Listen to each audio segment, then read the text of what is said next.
And away we go. It's The Dish. Dan Strafford here, stepping up to the plate to talk some Major League Baseball DFS for April 1st, April Fool's Day. No fooling here.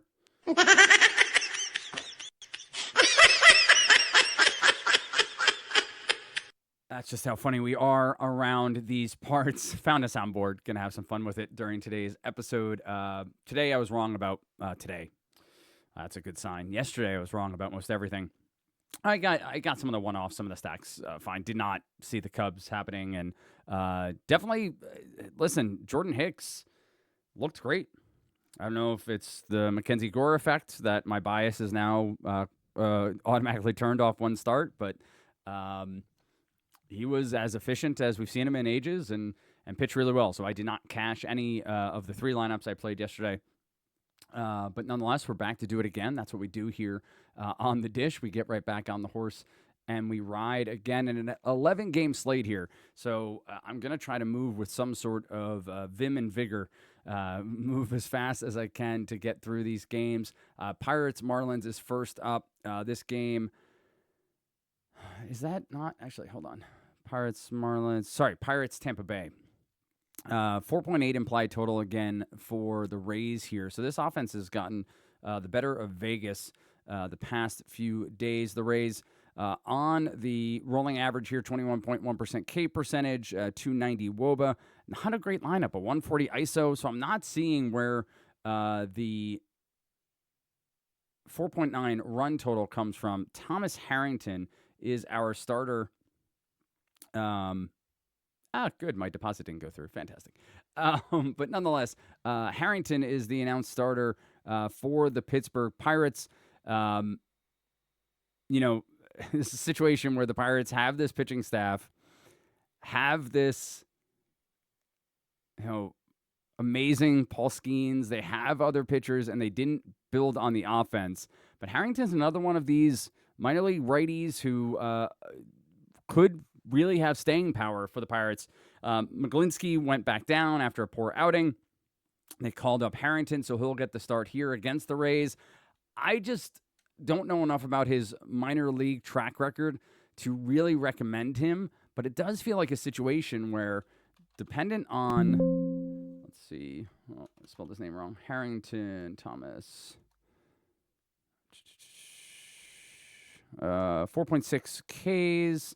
Does he have a projection? It's going to be in here somewhere if I go Pittsburgh only. I don't even see him yet. So maybe with the call-up, Moonshots doesn't have Harrington's projection, but this seems like a legitimate... Now, he's 7,400, so we're not getting a rookie discount in any way in this contest. But with the Vegas projection of 4.8 for Tampa Bay, implied run total, I don't mind it. I don't mind it at all, to be quite honest. And I think there's definite upside to what we're seeing from this Pittsburgh staff. I know there's downside to the offense. Don't have a projection on ownership, obviously. But I don't fear this Rays this offense at all. And so I don't mind that. On the other side, it's Shane Baz versus the Pittsburgh Pirates. Baz checks in at 8K. The Pirates offense, as I said, they didn't invest in it. They just didn't. There's not a ton outside of Joey Bart, who I love just because of his value. There's not a ton to love about the Pirates offense. 22.9% K percentage. Woba's fine. ISO down at 140 against handedness here. I could see Baz being fine.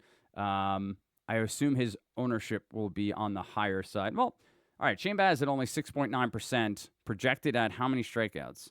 At 6 strikeouts, that's perfectly fine. So Shane Baz will be in my first run of potential lineup builds.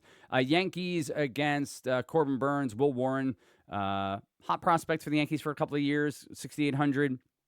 Projected at 4.9 Ks. Corbin Burns projected at 6.3 Ks. These lineups are locked already as I'm recording around 3:30 on Eastern time. So let's see what Vegas tells us. 4 and 4.2. So Diamondbacks not getting a ton of upside here against Will Warren comparatively to the Yankees lineup. We've heard all about torpedo bats. We know all about that.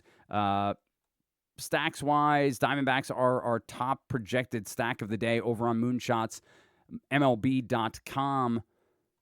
The New York Yankees have to be somewhere nearby. There they are.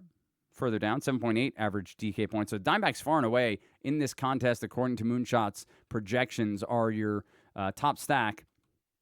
I like Will Warren as a prospect for the Yankees. He's been pretty highly touted. It's also April Fool's Day, and my middle child just walked in the door, and my youngest child put Vaseline on the door this morning. So that should be a fun knock on my door momentarily. But nonetheless, I digress. We can continue on here. Obviously, we're going to have the upside of the Yankees bats whenever we have this conversation. This game is at Yankee Stadium. We have winds blowing out to right field, 8, 9, 10 miles an hour. So you talk Corbin Carroll, you talk Ketel Marte, you talk Pavin Smith, you talk Josh Naylor. On the other side, Goldschmidt, Bellinger, Judge, Chisholm, Austin Wells, Dominguez, Ben Rice, all in play. So again, I'm going to differentiate by going 9-1-2-3 for either of these lineups. Geraldo Perdomo is in the 9 spot. Doesn't strike out a ton. Doesn't hit for power, but he's going to get on base when he gets the opportunity. If we look back at projections just quickly, at dashboard. Lineups are bullpens are both fine. Yankees have some upside in their bullpen, but all right. I would not start Corbin Burns. I just don't want to go that way. Strikeouts could be there against the Yankees. Will Warren is part of my mix. Again, the Diamondbacks lineup has tons of offensive upside, but at the price point, I'll take him. Trevor Williams, Jose Barrios. This is in Rogers Center. Both bullpens on the downside. Blue Jays, 15.3% over the past year and change. Blue Jays on the year thus far. We're looking over on Fangraphs quickly here, 19.1% K percentage. Really just seeing if something's different happening to start the year comparatively to the rolling averages on Moonshots. Nationals, 20.9% to start the year. Let's see where our Washington Nationals are. So here's where there's a huge discrepancy. So the Nationals on the year, 4 games, 148 plate appearances, 8 home runs, 16 runs, 16 RBIs, 5 stolen bases, all very positive numbers thus far. Provided I'm looking at the right thing. That's always a question with me. Yeah, 3-1, 20, yep. But 32.4% K percentage. 32.4% K percentage to start the year. Again, huge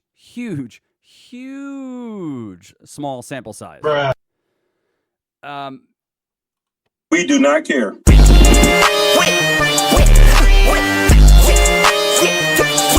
We don't care. Do we care? We're having some fun with some audio here. People are going to be so pissed off at me for these, but nonetheless, they're fun. I think we do care. I think we do care about the Nationals' early take on strikeouts. That is a huge number. I think that we look at Jose Barrios on the mound. This is a right-handed pitcher who, in years past, has had the upside for strikeouts. He struggled at times in the past couple of years. Last year, though, 16 and 11 strikeouts, 150 across 180 innings. Not the upside we once saw from him. Let's see projections quickly here. Not loved right now on Moonshots, but at 14.9% ownership. We'll keep an eye on that one. On the other side, Trevor Williams, I would take Nats bats here Blue Jays bats here without really blinking an eye. Let's look at if we have a lineup. We don't have an official lineup yet, but you talk about Guerrero. Andres Jimenez is still cheap. He's still just 3,800. And then you have Alejandro Kirk at 3,100. So middle of the lineup, you have an opportunity to really get RBIs and runs scored between those two at cheap price points. So whether or not you want to use them as part of a fuller stack of 5, or if you just want to use them as 4-5 in your lineup, if we look at the projections again, Blue Jays are middle of the pack when it comes to projections. On the other side, the Washington Nationals. All right, so Moonshots has the Nats up as one of the top stacks with a low ownership percentage here. I just see so many strikeouts in this lineup right now. But that comes with power, right? So with great power comes great responsibility. James Wood, absolutely potential electric. C.J. Abrams leading off. You got Josh Bell. I don't see it as much. I can't fault anyone for playing the Nats. Maybe I'm just going to miss out on this one. But I will defer to the Blue Jays in this game. Twins, White Sox. This is a really interesting one for me just from a weather perspective. I need to dive in deeper on this, and I admit that I have not really looked at local weather reports, but I saw it on one of the weather follows on social media for DFS, but I see it here too. 60-mile-an-hour winds are not insignificant, and they're blowing in from center to first base-ish, and then direct from center to home. Now, obviously, that can shift a lot as we get closer to game time, and weather patterns can change and all that fun stuff. But this is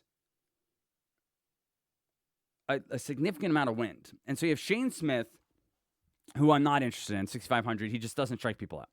He just doesn't. But on the other side, Simeon Woods Richardson is priced appropriately. He's priced at 7,800, but there's a mix of pitchers here. So now here's the test for me. What's he projected at ownership-wise? 10.4% is not insignificant, but it's enough here that enough of an upside projection. You're still at 2.05 DK points per dollar spent. It's a matchup against the woeful, and I say that with love, White Sox. And so the White Sox, the rolling average, 25.1% K percentage. Looking back over to Fangraphs to start the year, they haven't been nearly as bad. 17.4% when it comes to K percentage, 10.8% when it comes to walks. So doing a decent job. ISO of 206. Oh, I'm looking at the wrong team. Oh, ISO of 202. So 17.4 and 9.4%. They have 7 home runs on the year. So this is a White Sox team that may be playing a little bit above their skill set. But I'll have Simeon Woods Richardson as an option on this slate. So thus far, I don't mind Harrington. I know that sounds crazy. Shane Baz in the mix as well. And then Simeon Woods Richardson, part of that as well. Royals at Brewers, American Family Field. We have a dome here. Really good home bullpen. I should point out, good job here by Mike over on Moonshots MLB. Do track the umpires. And so DJ Rayburn's behind the plate for Woods Richardson and Shane Smith. Again, I won't go anywhere near Shane Smith, but that bumps up Woods Richardson for me. I think he has the potential to be your cash game starting pitcher, to be quite honest. You can always go up the chain when it comes to cash games. You can talk about Gilbert. You can talk about Chris Sale, even against the Dodgers. Michael King against Cleveland. Corbin Burns, I'd stay away from. But I get paying up for pitcher when it comes to cash games. But I think Simeon Woods Richardson, very viable. And I'd even talk about Harrington in my cash game lineups. Maybe I'm a crazy person there. Let me know in the comments. As always, I'm doing this as a first look. I did not do a bunch of off-season prep this year. I'm sort of learning on the fly here from the years of experience that I have having done DFS. But nonetheless, we keep moving on, and we try to figure out where some of the options are here. Royals, 17.9%. We have tons of upside in this lineup from a power perspective. Going through the projected lineup, you talk India, Witt Jr., Pasquantino, and then Sal Perez. Michael Massey is cheap enough at 4K. Doesn't strike out a ton. Doesn't walk a ton either, though. Power about where you'd expect it. On the year, Kansas City, 17.0% K percentage, 7.5% walk rate. Again, small sample size here. On the other side, as we talk through the homestanding Brewers,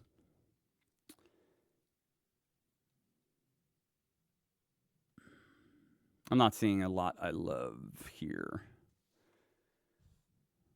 Churrios struggled to start the year. Doesn't mean he's not going to break out of that soon. Bryce Terang. That's another name I should probably look up real quick because that's one I've just assumed I've said correctly. Let's see. As you come along on that journey with me, well, they don't even have it, do they? No pronunciation, which means I'm right. If they don't list it, it means my assumption is absolutely correct. So I don't like Lorenzen. Again, you have a guy like Sal Frelick. Doesn't have a ton of power. Yelich, sure, for 4,800. I think you'll find other options more palatable than him. Angels and Cardinals. Well, let's just check Vegas real quick on this Royals-Brewers game as I try to fire through these contests. 4.4 each. That's where it opened. That's where it stays. 8.5 total overall. Do you see the Sox at 3.3? Is Woods Richardson probably end up being pretty popular when all is said and done. How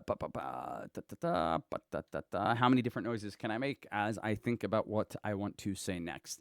Let's see. We have Kyle Hendricks and Matthew Liberatore. Hendricks was the name I couldn't come up with yesterday. Obviously, he's now on the slate today. Angels at Cardinals. We see a 4 and a 4.7 implied total for St. Louis. Kyle Hendricks just doesn't strike anybody out, so we know he's going to pitch to contact.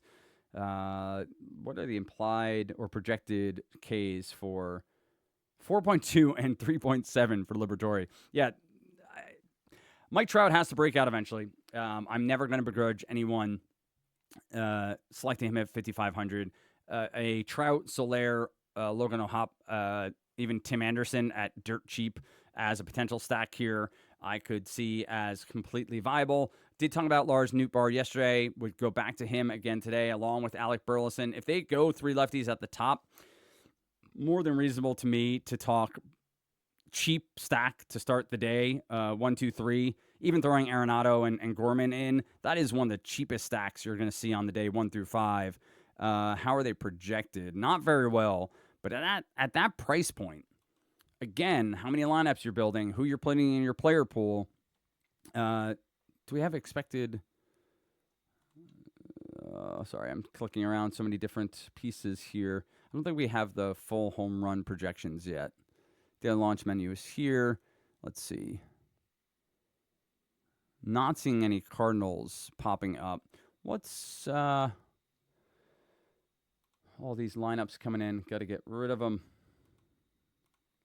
so I can see.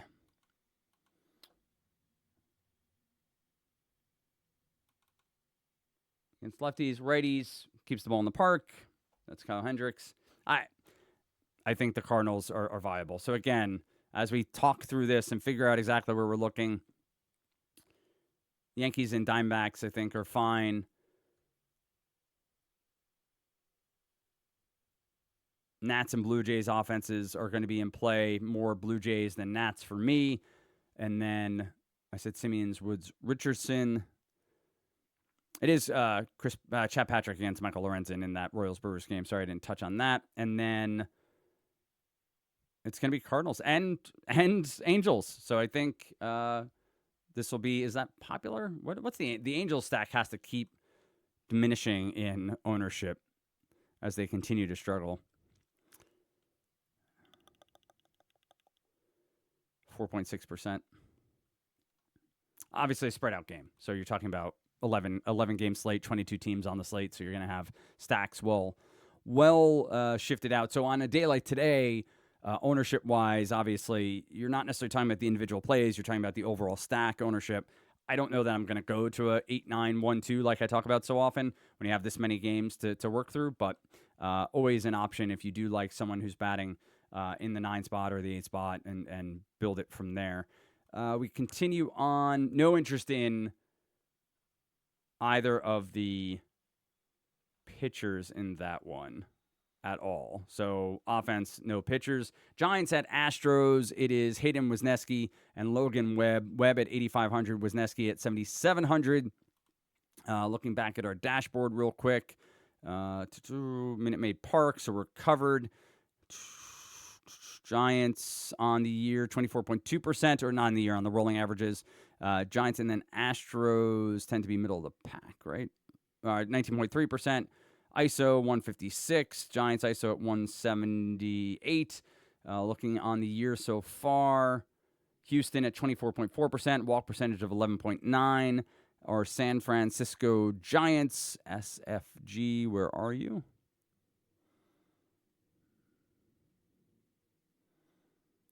There they are, 24 points. So right there, Houston and San Francisco back-to-back. And this matchup between Webb and Wisniewski, looking at our lineups and looking at our projected Ks, Wisniewski at 5.6, Logan Webb at 5.1. So if we're sort of diving for dollars here and trying to save 800, Wisniewski is projected for a higher K total. Our run totals are near identical. And so Wisniewski's ownership, I assume, will be microscopic, 3.7%. Logan Webb on the other side, 5.3%. So not a ton of action according to Moonshots MLB on this game as of yet. I agree. I'm not going to see much offense or pitching from this one. Probably, honestly, won't end up even clicking anywhere. The obvious caveat with the Yordan Alvarez's of the world have the upside to give you the pop on any given day. Guardians at Padres, Michael King, Logan Allen. Michael King coming off a... Let me make sure I remember the game properly. Yeah, a disappointing outing. 5 earned runs, 5 total runs, 5 innings pitched, just 3 Ks. Didn't factor in the decision, but gets a second turn here. And that's what we're going to start getting, our aces back on the hill. We see Gilbert and Sale and King, which sounds like a really bad folk band from the 1960s. But nonetheless, Michael King in this matchup against Logan Allen, both bullpens solid, 72% relative humidity. Winds going from left to right. Let's take a quick look at the lineups here. And we do get it from then left field to like the dugout, to the first base dugout. So that'll play a factor for me here. Does it affect offense enough to keep the ball in the yard that might go out? It could. Logan Allen, the lefty. Machado, if Bogarts does bat, clean up, you get 2 guys sub 5K who could give you, 6K output pretty easily there. For the Guardians against King, he keeps the ball in the yard. We know his pitch mix is one that puts the ball on the ground. He does have strikeout upside against righties. Not a ton of righties will run out in this lineup, but I think King's fine here. What's this, a 4-4 and 4-4? What's our projection here? 3-4 for the Guardians, 4-3 for the Padres. And projection-wise, Michael King at 11.8%. Again, we get into a weird place from an ownership perspective. I think King's fine. I think Baz, King, Simeon, Woods, Richardson, and Will Warren, if you want to get a little bit fun down at the bottom here. For this game, Guardians currently 20.5%. On the other side, the Padres at 17.3%. ISO has been low to start the year, trending back to last year against righties. 153 for the Guardians on our year-to-date charts. Cleveland 50.8% from a K percentage, 22.7% ISO. Look at the Yankees ISO, 471. Can you tell I'm a Yankee fan that quickly? Let's see. And then the Padres, San Diego is right here. 135. So they haven't hit for a ton of power to start the year. Doesn't mean it's not going to happen. But Michael King in the mix for me as a potential starter on this slate. Tigers, Mariners, Casey Mize against Logan Gilbert. Gilbert, the top projected pitcher over on Moonshots MLB. Also the highest owned pitcher, 48.5%. In the other side, you get Casey Mize, not projected well on Moonshots, projected at 10.2%. Mize, cheap enough here with some potential strikeout upside. 18 strikeouts in 16 innings this spring. Regular season was rough last year, but we know there's some upside to his minor league career. Now, this matchup may not be the best for him against a Seattle team that has Rodriguez and Raleigh and Randy Arozarena, Luke Raleigh down there at the 6th spot. Doesn't give up a ton of power across his career, but that career's not a huge sample. Logan Gilbert on the other side, completely viable. Absolutely. Now, again, if you want to stack against him because he is 48.5%, have at it.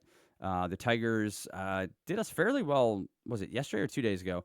Second to lowest projected stack. But if you want to talk about one-offs, I think that Riley Green, Kerry Carpenter as lefty power bats, more than optional in the middle of this lineup. 4,100, 4,600 respectively. So I think Logan Gilbert is your cash game along with Simeon Woods-Richardson. Obviously, if you want to play them in GPPs and then differentiate on offense, that's completely on you. Near 50% ownership on an 11-game slate seems absolutely bonkers, but I get that people go there. Chicago Cubs coming off an absolutely epic game yesterday. Was it 16 runs? This top of the lineup's hitting really well right now. Luis Severino had a very good outing to start. He's projected at 6.1 Ks. On the other side is Justin Steele.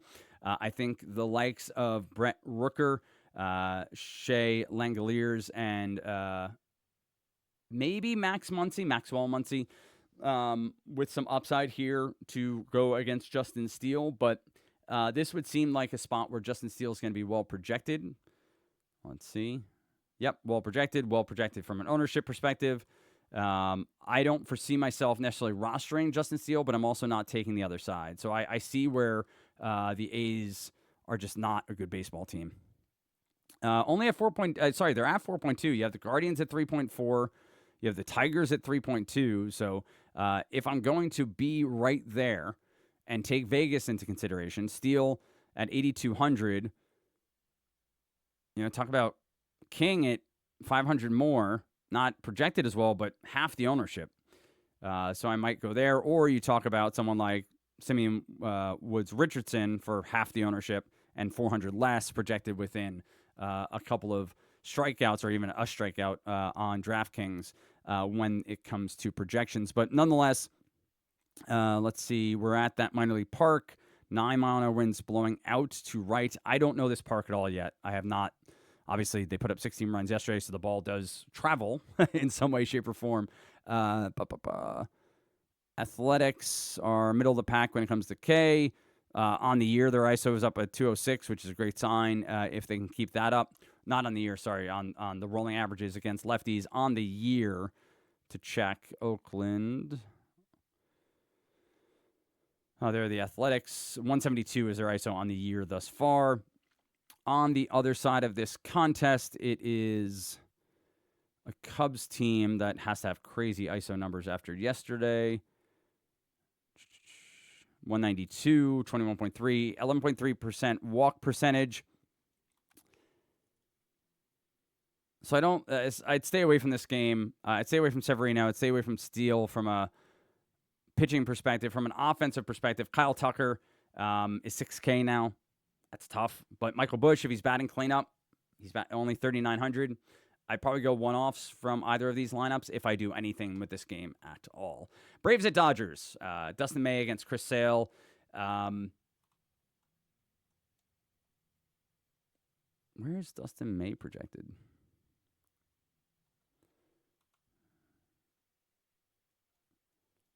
Only a 5.17 DK points. I wonder where that comes from.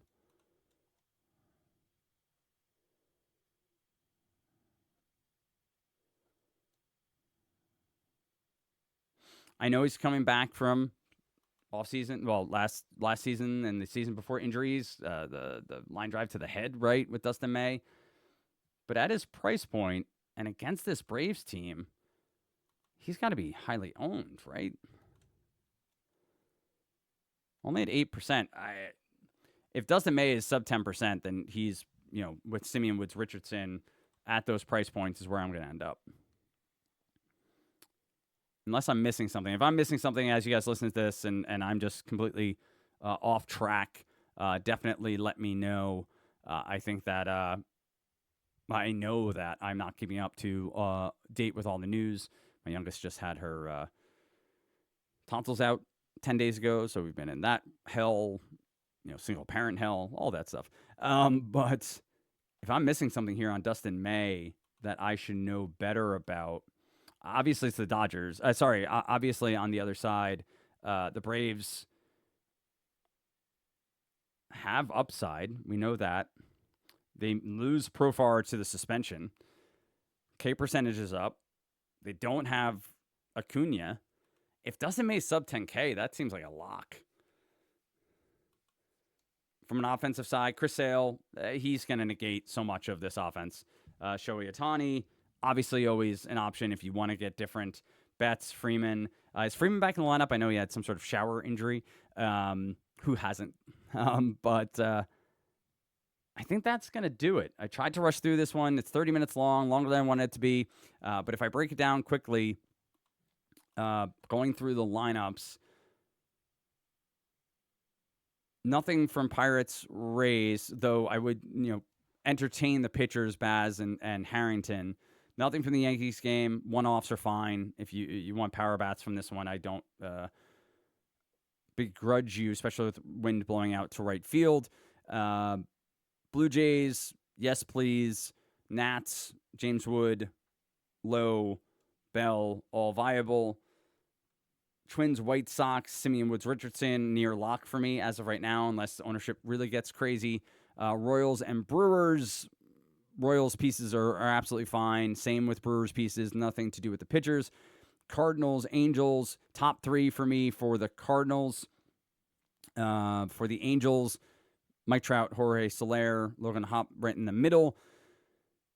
Giants, Astros, Wisniewski, I don't really mind at 7,700. Not a big strikeout guy, but Michael King in the next game I will take as well. 3-4 with Machado and Bogarts is fine. Carpenter Green for the Tigers against Logan Gilbert if you really want to go differentiation and going against the trend of near 50% ownership. Casey Mize, fine. Not going against him per se, but not rostering him either. Kyle Tucker, Michael Busch, the lefties against Severino. Justin Steele I'm staying away from. And then Dustin May. Dustin May will be a part of it. So, again, as always, I hope this is helpful. I hope this gives you some sort of insight into where I'm thinking, what I'm seeing first look, and then hopefully none of this is... I